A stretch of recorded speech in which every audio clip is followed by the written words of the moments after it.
Matter से पढ़ाना है, ठीक है।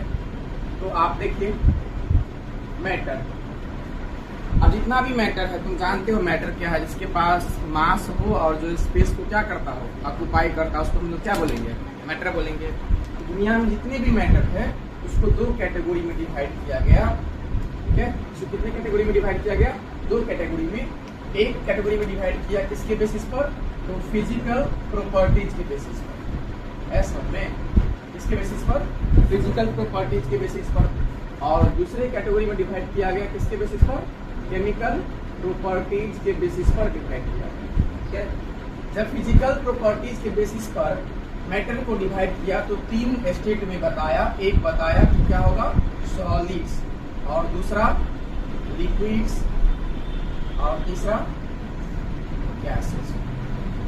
यानी जितना भी मैटर है सारे मैटर को फिजिकल प्रॉपर्टीज के बेसिस पर तीन कैटेगरी में डिवाइड किया, सॉलिड्स, लिक्विड्स और गैसेस। और जितना भी मैटर था उसको केमिकल प्रॉपर्टीज के बेसिस पर दो कैटेगरी में डिवाइड किया। एक को बोला प्योर सब्सटेंस, एक को क्या बोला, प्योर सब्सटेंस, और एक को बोला मिक्सचर, या मिक्सचर का ही दूसरा नाम क्या देते हैं, इम्प्योर सब्सटेंस। और प्योर सब्सटेंस को दो कैटेगरी में डिवाइड किया, एक को बोला एलिमेंट्स और नेक्स्ट को बोला कंपाउंड्स, ठीक है। और फिर कंपाउंड्स को दो कैटेगरी में डिवाइड किया, एक को बोला इनऑर्गेनिक कंपाउंड, इनऑर्गेनिक कंपाउंड, और नेक्स्ट को बोला ऑर्गेनिक कंपाउंड, ठीक है। और मिक्सचर जो था, जितना भी मिक्सचर था उसको दो कैटेगरी में डिवाइड किया, एक को बोला होमोजीनियस मिक्सचर, होमोजीनियस मिक्सचर, और एक को बोला हेटेरोजीनियस मिक्सचर, ठीक है। तो जितना भी था मैटर, वो सारे मैटर को दो कैटेगरी में डिवाइड किया, एक को फिजिकल प्रॉपर्टीज के बेसिस पर, इसमें सॉलिड, लिक्विड, गैस। अब फिजिकल प्रॉपर्टीज में क्या आएगा, तो मैटर का जो वेट है वो कितना होगा, उसका डेंसिटी कितना होगा, उसका मास कितना होगा, उसमें पार्टिकल कितना क्लोज होगा, कितना दूर होगा, डिफ्यूजन का रेट क्या होगा। तो इन सब के बेसिस पर डिवाइड किए तो उसको हम लोग क्या बोलेंगे, फिजिकल प्रॉपर्टी। और कितने कैटेगरी में, तीन, सॉलिड, लिक्विड, गैस। और मैटर को जब केमिकल प्रॉपर्टी के बेसिस पर डिफाइन किए तो केमिकल प्रॉपर्टीज मतलब क्या, उसमें पार्टिकल का जो है वो एक दूसरे से कैसे मिक्स होगा, ठीक है, वो पूरा एक ही जैसा है कि उसमें बहुत सारा अलग अलग एटम से मिलकर बना हुआ है, या वो किसके साथ कैसे रिएक्ट करेगा, वो लाइट को रिफ्लेक्ट करेगा कि नहीं, उससे लाइट पास होगा कि नहीं, ट्रांसपेरेंट होगा, ऑपेक होगा। इन सब के बेसिस पर डिवाइड किया तो उसको हम लोग क्या बोलेंगे, केमिकल प्रॉपर्टीज बोलेंगे। और केमिकल प्रॉपर्टीज में दो, एक आता है प्योर सब्सटेंस और दूसरे को बोलते हैं इम्प्योर या मिक्सचर बोलते हैं। प्योर सब्सटेंस में आता है एलिमेंट्स और दूसरा कंपाउंड्स। अब कंपाउंड्स को भी दो कैटेगरी में डिवाइड किया, एक को बोला क्या, इनऑर्गेनिक कंपाउंड, और दूसरे को बोला ऑर्गेनिक कंपाउंड। और जितना भी इम्प्योर सब्सटेंस था, मिक्सचर था, उसको दो कैटेगरी में डिवाइड किया, एक को बोला होमोजीनियस मिक्सचर और एक को बोला हेटेरोजीनियस मिक्सचर। तो चलिए हम लोग पहला शुरुआत करते हैं फिजिकल प्रॉपर्टीज के बेसिस पर, और इसके बारे में सॉलिड के बारे में, ठीक है। नोट निकाल लो।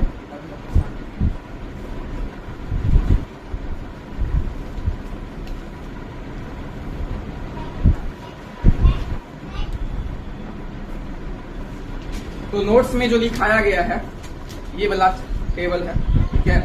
इसको अपना ये वाला जो टेबल है इसी को मैंने यहाँ पर लिखा। उसके बाद नेक्स्ट में लिखा है matter can be classified into different categories depend upon their physical and chemical nature. Matter को डिफरेंट कैटेगरी में डिवाइड किया, फिजिकल और केमिकल नेचर पर। दूसरा, there are 3 types of matter on the basis of physical nature, और वो क्या है, सॉलिड, लिक्विड, गैसेज, जो कि बता दिया गया। फिर नेक्स्ट में there are 2 types of matter on the basis of chemical property, और केमिकल प्रॉपर्टीज के बेसिस पर दो टाइप का होगा, एक को बोलेंगे प्योर सब्सटेंस और एक को बोलेंगे इम्प्योर सब्सटेंस।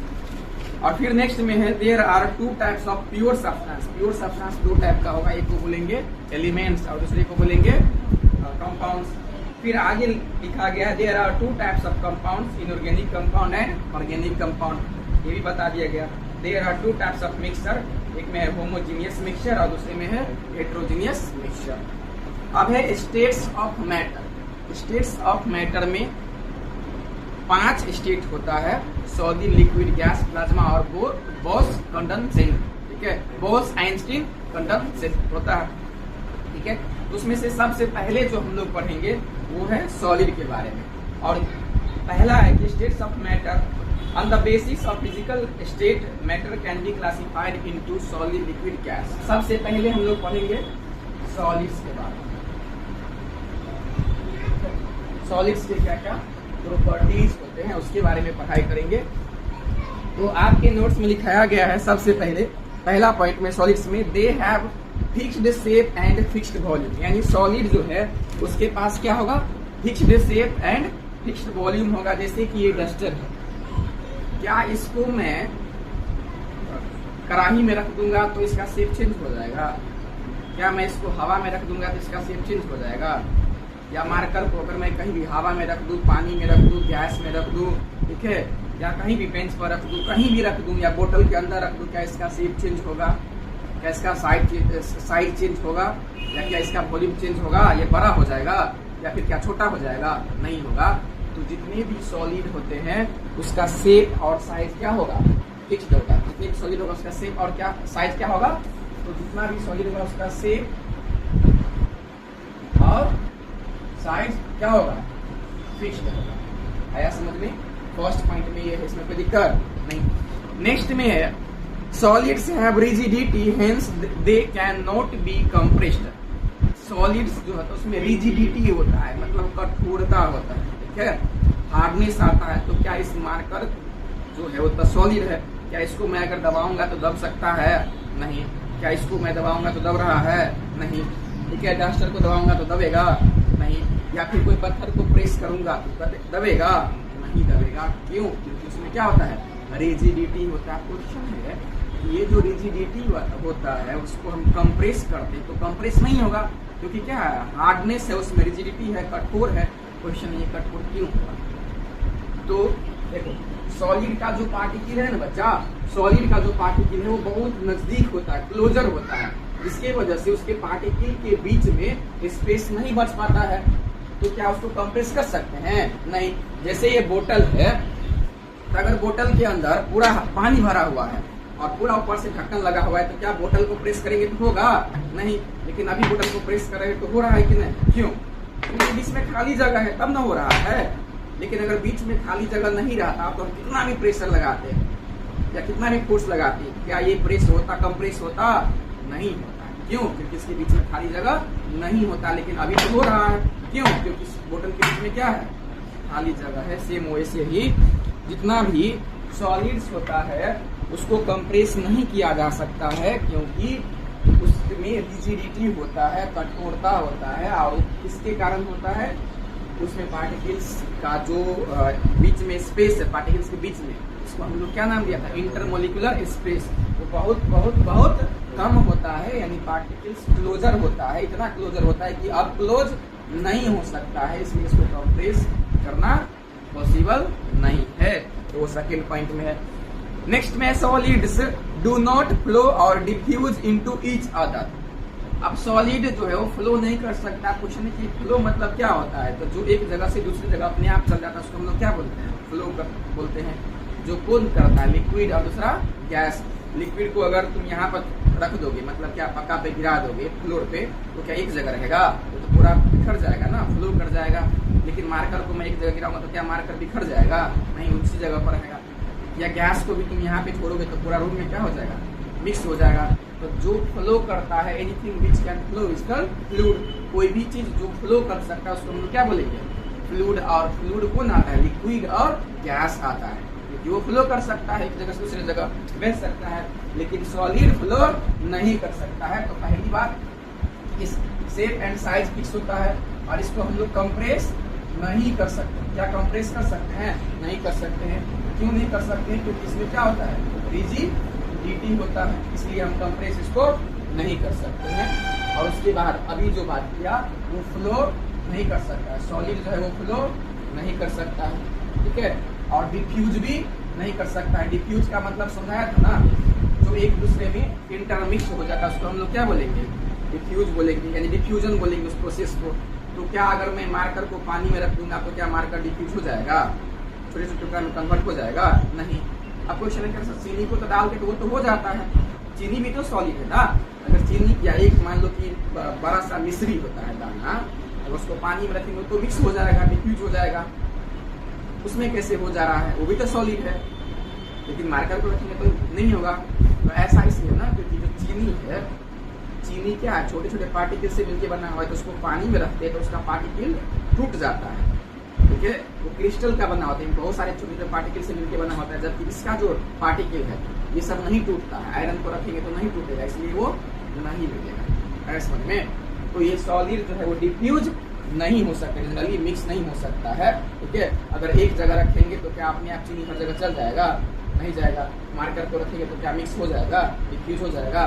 नहीं होगा। तो सॉलिड डिफ्यूज नहीं करता है जनरली, कुछ कुछ एक्सेप्शन तो होता ही है, लेकिन जनरली सॉलिड डिफ्यूज नहीं करता है। और पिछले क्लास में बताया गया था ना रेट ऑफ डिफ्यूजन के बारे में, सबसे ज्यादा रेट ऑफ डिफ्यूजन किसका होता है, गैस का।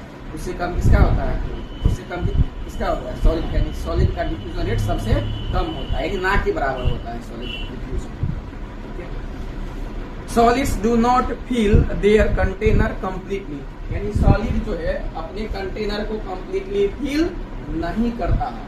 इसका मतलब क्या हुआ, अगर मान लो ये बोतल है, इस बोतल के अंदर यहाँ तक बालू को भर देंगे या छोटे छोटे कंकड़ को रख के, पत्थर को रख के यहाँ तक फिल कर देंगे, तो क्या बोतल पूरा भर जाएगा? जहाँ तक रखेंगे उतना ही तक में रहेगा। और अगर बड़ा बड़ा पत्थर रखिए तो उसके बीच में तो गैप भी हो जाएगा। तो क्या पूरा बोतल को कंप्लीटली फिल कर सकता है? नहीं। जबकि गैस तो कर सकता है। कैसे? अगर मान लो यहाँ तक गैस भरेंगे तो क्या गैस यहीं तक रहेगा? वो तो पूरा बोतल के हर एक कोना कोना में चल जाएगा, क्योंकि गैस एक्सपेंड करता है।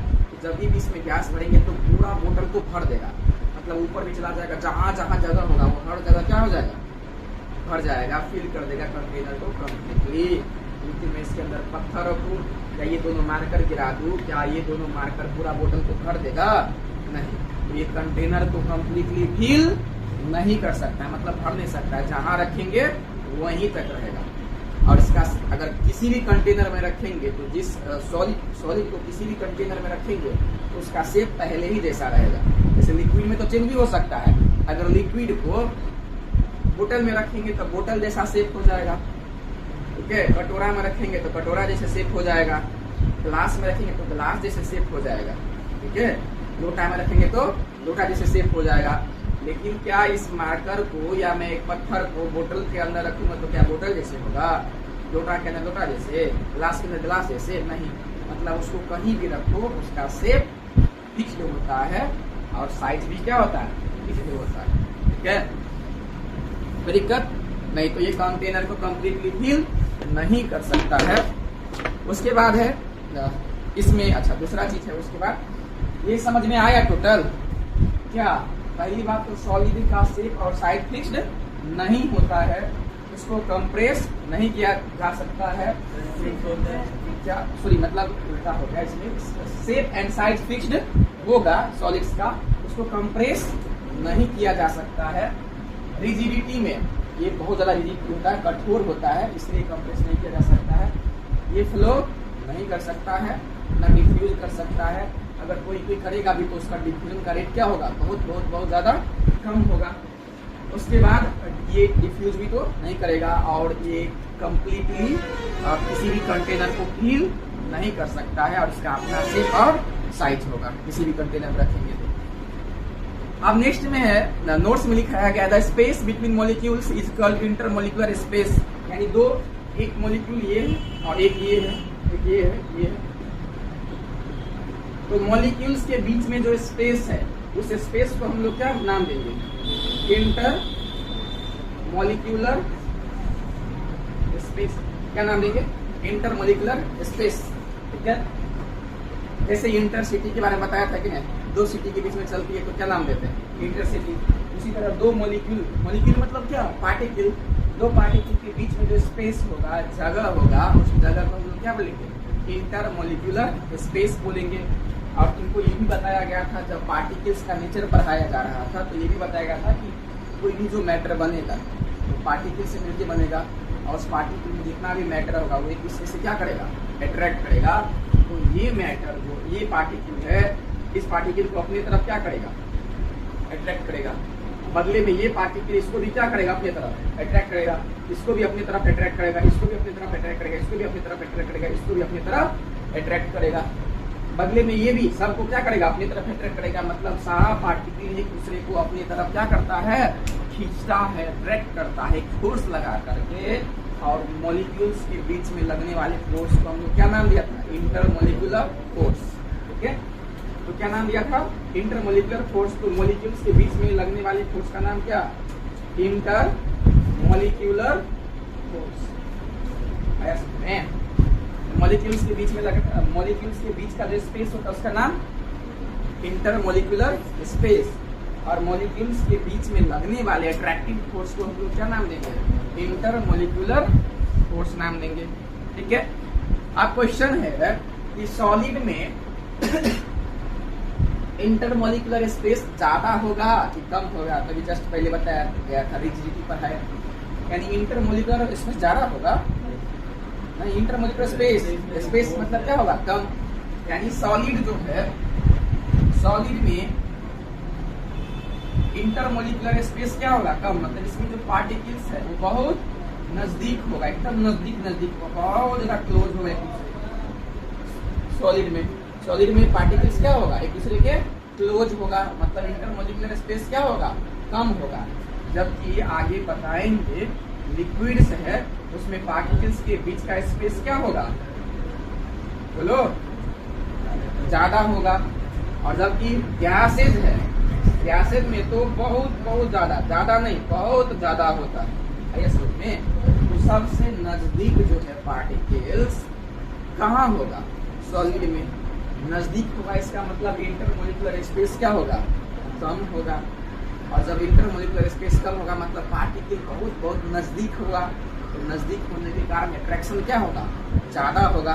इसकी वजह से इंटरमॉलिक्यूलर फोर्स अट्रैक्शन बढ़ जाएगा, और फोर्स अट्रैक्शन बढ़ जाएगा। इसका मतलब मॉलिक्यूल्स एक दूसरे को टाइटली होल्ड करके रखेगा, जिसके कारण से उसमें क्या आएगा, रिजिडिटी आएगा, हार्डनेस आएगा, फिक्स्ड शेप आएगा, फिक्स्ड साइज आएगा, डिफ्यूज नहीं कर पाएगा, कंप्रेस नहीं कर पाएगा। ऐसा में किसके वजह से, एक चीज की वजह से, और वो कौन सा वजह है, उसमें इंटरमॉलिक्यूलर स्पेस कम होता है, मतलब पार्टिकल्स बहुत नजदीक होता है।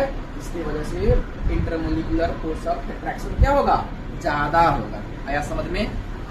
जबकि लिक्विड में जो इंटरमॉलिक्यूलर स्पेस है वो सॉलिड के कंपैरिजन में थोड़ा सा क्या होगा, ज्यादा होगा, और सॉलिड के कंपैरिजन में थोड़ा सा ज्यादा होगा। इसका मतलब जैसे ही पार्टिकल्स के बीच में गैप बढ़ेगा, दूरियां बढ़ेगी, तो फिर फोर्स क्या होगा, कम होगा। और जब फोर्स कम होगा तो थोड़ा सा उसमें लूजनेस आएगा, उसको थोड़ा सा कंप्रेस किया जा सकेगा, क्या, जो थोड़ा सा ढीला ढाला होगा, इसका थोड़ा शेप और साइज क्या हो सकता है, चेंज हो सकता है। जबकि गैस में पार्टिकल्स दूर नहीं, बहुत दूर होता है, इसके वजह से इंटरमॉलिक्यूलर फोर्स ऑफ अट्रैक्शन बहुत कम हो जाता है। दूरी बढ़ेगा तो अट्रैक्शन कम होगा ना, और जब अट्रैक्शन कम होगा तो एक दूसरे को बहुत ढीला से पकड़ेगा, लूज करके पकड़ेगा, जिसकी वजह से शेप एंड साइज क्या हो सकता है, चेंज हो सकता है। एक जगह से दूसरी जगह पार्टिकल्स जा सकता है, और जैसे ही एक जगह से दूसरी जगह पार्टिकल्स जाएगा उसको हम लोग क्या नाम देंगे, पार्टिकल्स के मूवमेंट का क्या नाम देते हैं, डिफ्यूजन। आया समझ में ये सॉलिड के बारे में। तो यही दिखाया गया है, the space between molecules is called intermolecular space, जो कि बता दिया गया। उसके बाद है नेक्स्ट पॉइंट में, intermolecular space is very less in solid. Intermolecular space जो है वो क्या होता है, बहुत कम होता है सॉलिड में। And the force acting between molecules is called intermolecular force. Molecules के बीच में लगने वाले फोर्स को क्या नाम देंगे, इंटरमॉलिक्यूलर फोर्स। और intermolecular force is very high in solid. Intermolecular force जो है वो बहुत ज्यादा होता है सॉलिड में, क्योंकि इंटरमॉलिक्यूलर स्पेस क्या होता है, कम होता है। और एक डायग्राम से बताया गया है ये वाला, ठीक है, तो इसमें देख लो कोई दिक्कत। तो ये सारा खत्म हुआ। अब क्वेश्चन है एक क्वेश्चन है, a rubber band changes its shape on stretching them, why do we call it a solid. ठीक है, रबर बैंड जानते ही हो, रबर जो होता है, रबर को अगर तुम कुछ नहीं करोगे तो ऐसा शेप रहेगा, मान लो गोला है तो ऐसा शेप है रबर, ठीक है। लेकिन जब तुम ऐसे करके स्ट्रेच करोगे, खींचोगे, तब तो ऐसा हो जाता है रबर। बोलो, अब तो शेप चेंज हो गया, साइज भी चेंज हो गया, है तो रबर ना, तो रबर का तो शेप और साइज चेंज हो गया, लेकिन हम लोग फिर भी रबर को क्या बोलते हैं, क्यों बोलेंगे सॉलिड, शेप साइज तो चेंज हो रहा। स्प्रिंग, स्प्रिंग अपना नॉर्मल पोजीशन में रहता है, जब उसमें खींचोगे तो उसका शेप भी चेंज हो जाता है और साइज भी क्या हो जाता है, लेकिन फिर भी स्प्रिंग क्या है, सॉलिड। क्यों ऐसा, क्यों ऐसा, इसलिए क्योंकि जो रबर है या स्प्रिंग है वो अपने आप शेप एंड साइज चेंज किया है नहीं। जब तक तुम उस पर फोर्स लगा करके रखोगे, खींच करके रखोगे, तब तक वो क्या रहेगा, एक्सपेंडेड फॉर्म में रहेगा, स्ट्रेच रहेगा। लेकिन जैसे ही तुम छोड़ दोगे तो वो अपना नॉर्मल पोजीशन में आ जाएगा। लेकिन जब ज्यादा खींचोगे तो क्या कर जाएगा, ब्रेक कर जाएगा। जैसे बाकी का सॉलिड अगर कुछ ज्यादा ही खींचोगे तो ब्रेक कर जाएगा, उसी तरह रबर को या स्प्रिंग को जब तक फोर्स लगाओगे तब तक ही उसका शेप एंड साइज चेंज रहेगा। लेकिन जैसे ही छोड़ दोगे तो वो क्या अपने आप पहले पोजीशन में, जो पहले का स्टेट था उसी में आ जाएगा। तो क्या वो अपने आप चेंज किया है, नहीं, जब उस पर फोर्स लगाए तब ना चेंज किया है। तो क्या फोर्स लगाने से जब शेप एंड साइज चेंज होगा तो क्या उसको हम लोग दूसरा नाम दे देंगे, लिक्विड या गैस नाम दे देंगे, नहीं, वो रहेगा क्या, सॉलिड ही रहेगा। ठीक है, तो फोर्स लगाने से अगर शेप एंड साइज चेंज होगा तब उसका ऐसा नाम नहीं कि हम दूसरा नाम बदल के रख देंगे, उसको बोलेंगे क्या, सॉलिड ही। तो रबर हो या फिर स्प्रिंग हो, वो है सॉलिड, भले ही उसका शेप एंड साइज चेंज हो जाता है लेकिन अपने आप नहीं होता है। कब होता है, जब हम उस पर फोर्स लगाते हैं तब। फोर्स लगाने से शेप एंड साइज चेंज होगा तो उसको हम लोग सॉलिड ही बोलेंगे, लिक्विड या गैस फिर नहीं बोलेंगे। आया समझ में। और जैसे कि बाकी का सॉलिड होता है, अगर ज्यादा स्ट्रेच किया जाएगा, ज्यादा खींचा जाएगा तो एक टाइम पर वो क्या कर जाएगा, ब्रेक कर जाएगा, टूट जाएगा। आया समझ में। दिक्कत बोलो क्या, क्या है, आग, हाँ, वो प्लाज्मा स्टेट में होता है। ठीक है, आगे बताएंगे। जब आग जलता है ना, जल के टाइम पर वो गैसेज में आयन सब में कन्वर्ट किया जाता है, फ्लेम भी निकलता है, तो वो मैटर है, प्लाज्मा स्टेट में आता है। उसके बाद सन में भी प्लाज्मा स्टेट होता है, बहुत जगह है, पढ़ेंगे हम लोग। If salt and sugar do not appear to have next question है, if salt and sugar do not appear to have a fixed shape, then why do we call them solids? Salt और sugar क्या solid है? कैसे solid? अगर तुम गिलास में रखोगे नमक को तो ग्लास जैसे शेप हो जाता है, अगर बाउल में कटोरा में रखोगे तो कटोरा जैसे शेप हो जाएगा, बोतल में रखोगे तो बोतल जैसे शेप हो जाएगा। चीनी को और नमक को तो कैसे सॉलिड कहेंगे वो, उसको कह सकते हैं कैसे, बताओ पहले, क्यों कह सकते हो, मैं तो बताऊंगा ही।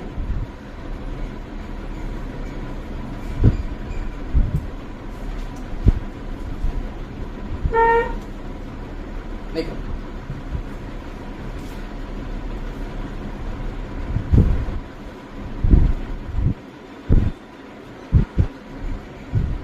मान लो ये बीकर है, ठीक है, तो इस बीकर में चीनी रखेंगे और तुमको पता है चीनी का क्या होता है, छोटा छोटा दाना होता है, ठीक है, और छोटे छोटे दाना को, दानेदार स्ट्रक्चर को हम लोग बोलते हैं क्रिस्टल। क्या बोलेंगे, क्रिस्टल।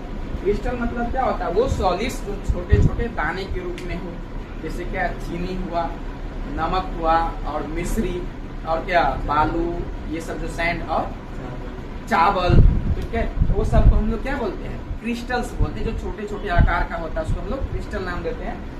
तो जब चीनी को इस कंटेनर में रखेंगे तो चीनी का जो पार्टिकल, वो जो क्रिस्टल है वो बहुत छोटा है ना, बहुत सारे छोटे छोटे क्रिस्टल है, इसलिए हमें लगता क्या है कि वो पूरा कंटेनर को फिल कर रहा है, वो कंटेनर के शेप में चेंज हो रहा है, जबकि क्या ऐसा है नहीं।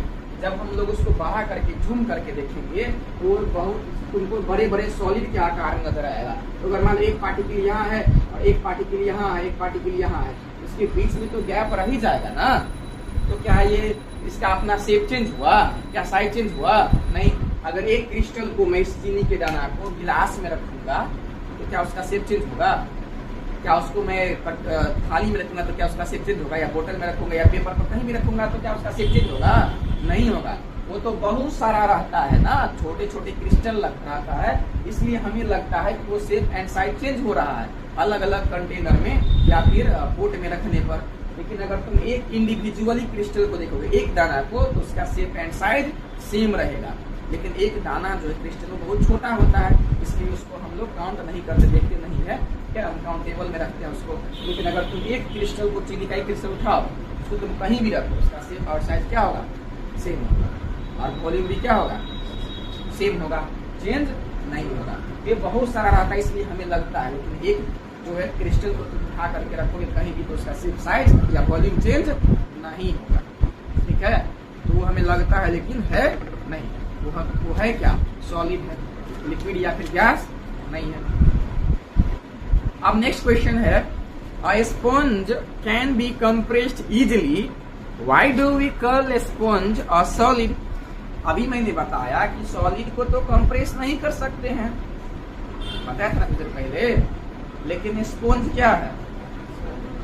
लेकिन उसको तो कंप्रेस किया जा सकता है, स्पंज को दबाते तो नहीं दब जाता है, ऐसे कैसे?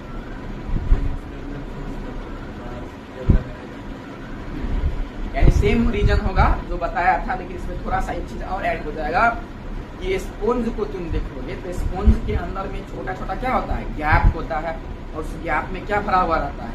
एयर भरा हुआ रहता है। तो जब हम स्पंज पर फोर्स लगा, अपने आप चेंज होगा? नहीं होगा।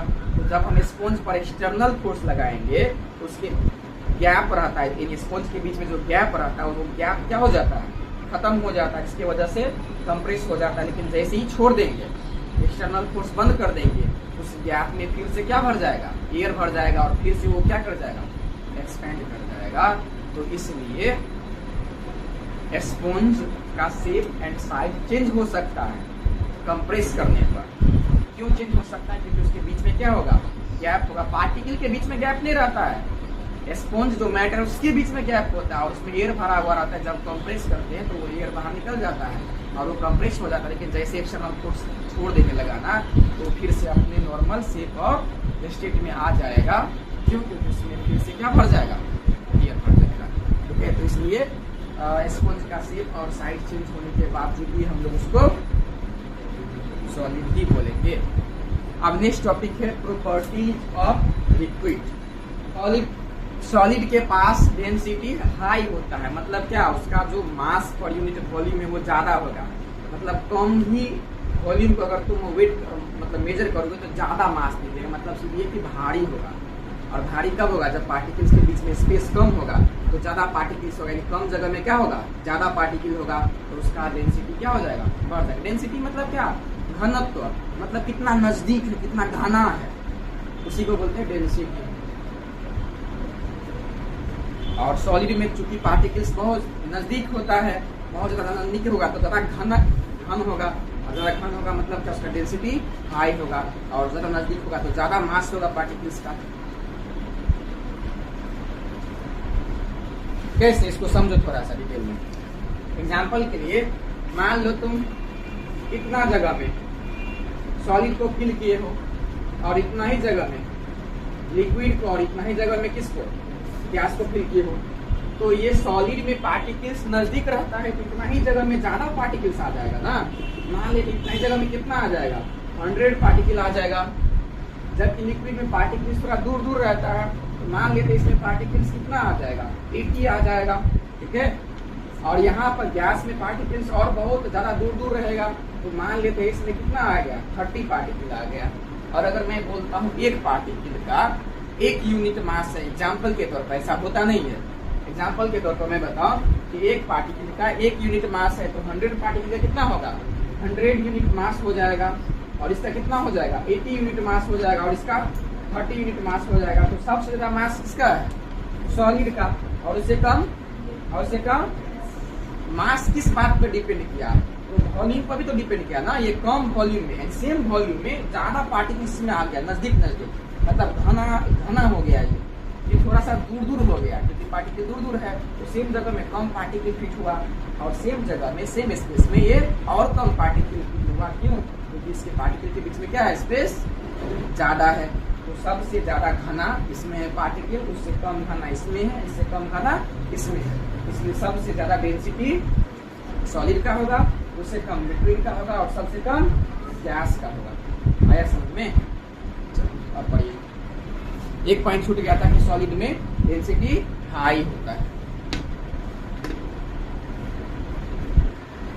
अब सारे सॉलिड का नहीं होता, ऐसा नहीं कि सारे सॉलिड में लिक्विड से ज्यादा ही होगा। कुछ कुछ ऐसा है जो तो है सॉलिड, लेकिन उसका डेंसिटी लो होता है। बताओ, ऐसा कुछ पढ़ा होगा कभी? ऐसा कौन है सॉलिड जो सॉलिड होने के बावजूद भी लिक्विड से डेंसिटी कम हो जाए? तो कौन कौन सा पानी में तैरने लगता है? कौन कौन सा? बर्फ नहीं तैरता है, आइस नहीं तैरता है पानी में। तो आइस क्या है? सॉलिड। और वाटर क्या है? लिक्विड। फिर भी आइस का पानी में तैर रहा है, हल्का है तब तैर रहा है, इसका मतलब आइस का डेंसिटी क्या है? कम है। किससे? वाटर से। तो है तो सॉलिड, लेकिन फिर भी लिक्विड से डेंसिटी कम हुआ। लकड़ी, सूखा लकड़ी पानी में तैरने लगता है कि नहीं? तो है सूखा लकड़ी क्या? सॉलिड, लेकिन फिर भी पानी में तैरने रहा है, इसका मतलब पानी से उसका डेंसिटी क्या होगा? कम होगा। तो सॉलिड होने के बावजूद भी पानी में प्लास्टिक सब है तो सॉलिड, लेकिन फिर भी पानी में तैरता है, इसका मतलब उसका डेंसिटी क्या होगा? कम होगा। वाटर लिक्विड के कंपेयर करते कुछ कुछ ऐसा सॉलिड है जिसका डेंसिटी लिक्विड से भी कम होता है, लेकिन मैक्सिमम सॉलिड का जो डेंसिटी है वो लिक्विड से ज्यादा होगा। जैसे लोहा है, ये सब आयरन सब, कॉपर सब।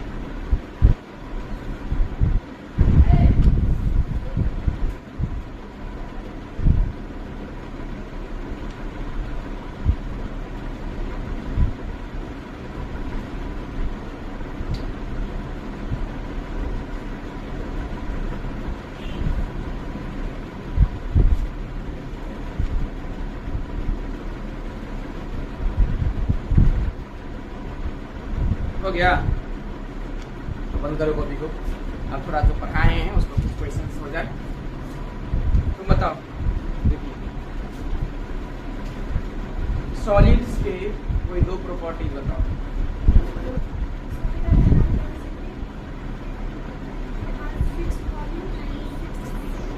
सॉलिड के पास हाई डेंसिटी होता है और फिक्स्ड शेप और साइज होता है। क्यों फिक्स्ड शेप और साइज क्यों होता है?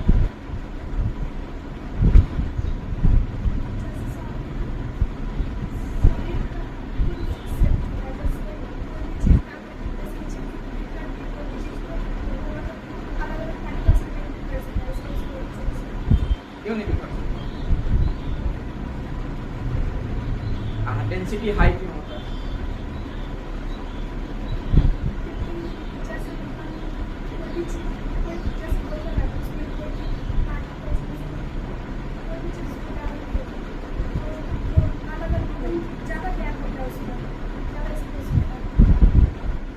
बताओ।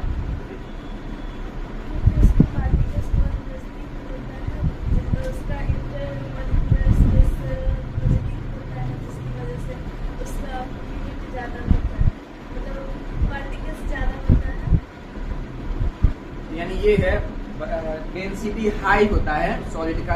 क्यों?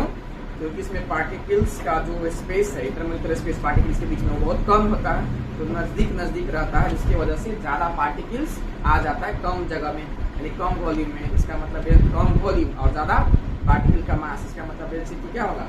हाई होगा। और फिक्स्ड शेप और साइज क्यों होता है सॉलिड का?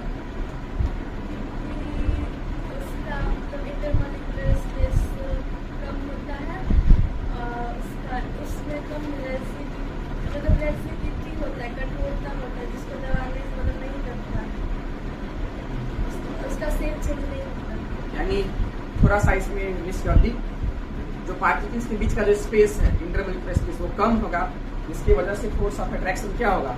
ज्यादा। और ज्यादा फोर्स ऑफ अट्रैक्शन मतलब पार्टिकल एक दूसरे को टाइटली होल्ड करके रखेगा, पकड़ कर रखेगा, इसलिए छोड़ना नहीं चाहेगा, लूज नहीं होगा। और लूज नहीं होगा मतलब क्या? हार्डनेस आएगा, और रिजिडिटी आएगा, मतलब शेप और साइज चेंज नहीं होगा। बैठो। नेक्स्ट दो प्रॉपर्टी बताओ।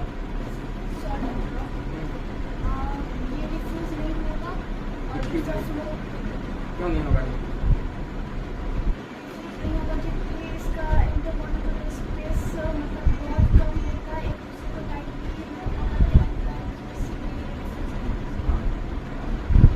एक और बताओ, फ्लो क्यों नहीं करता है?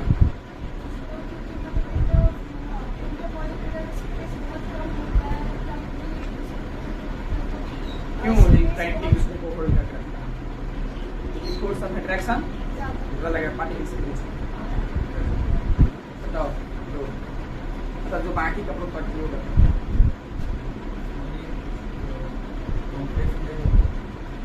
बता दी।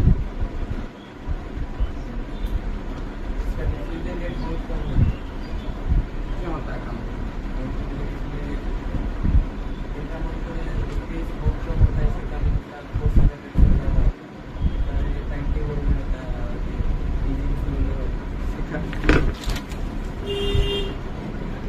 बताओ रबर और स्प्रिंग सॉलिड है, लिक्विड गैस क्या है? रबर और स्प्रिंग क्या है, कौन सा स्टेज है? इसका शेप और साइज चेंज होता है लेकिन फिर भी सॉलिड बोलते हैं। क्यों?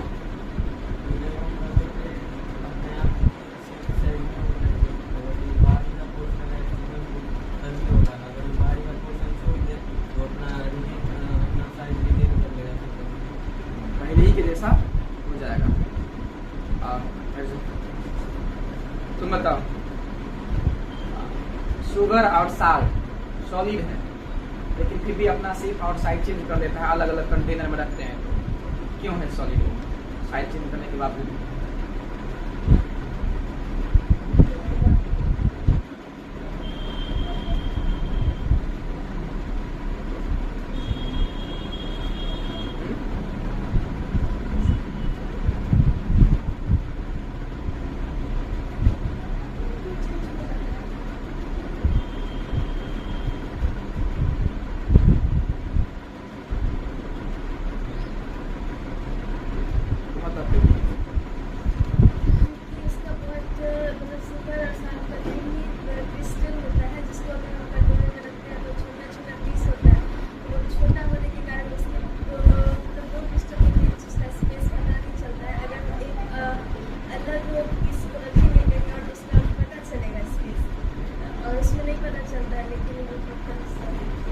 यानी जो शुगर है और साल्ट है वो बहुत टाइनी पार्टिकल क्रिस्टल से मिलके बनता है, छोटे छोटे दाने से मिलके बनता है। तो जब किसी बॉल में रखते हैं तो कोई पोट में रखते हैं तो उसके बीच का स्पेस पता नहीं चलता, लेकिन अगर एक इंडिविजुअली एक दाने को, चीनी को या फिर ये साल्ट को रखा जाए किसी में तो वो पूरा कंटेनर में फैलता नहीं है, उसका शेप और साइज क्या होता है, हर जगह फिक्स होता है। बताए स्पंज का शेप और साइज तो चेंज होता है कंप्रेस करने पर, फिर भी वो सॉलिड है।